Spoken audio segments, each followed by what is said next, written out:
Hi guys, in this video I'm going to show you how to add multiple accounts on your TikTok profile. Okay, first thing you want to do, you want to launch a TikTok app.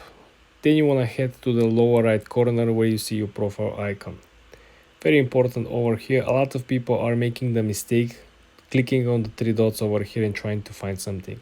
The simplest, easiest way for you to add additional account to your current account is simply to click on your actual name over here. You want to click on it, and then you will have an option to add additional accounts. You can add as many accounts as you want, and once when you log in, you will be able to set a multi-login saved.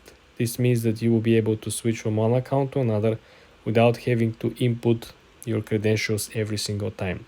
You do have the same option on Instagram.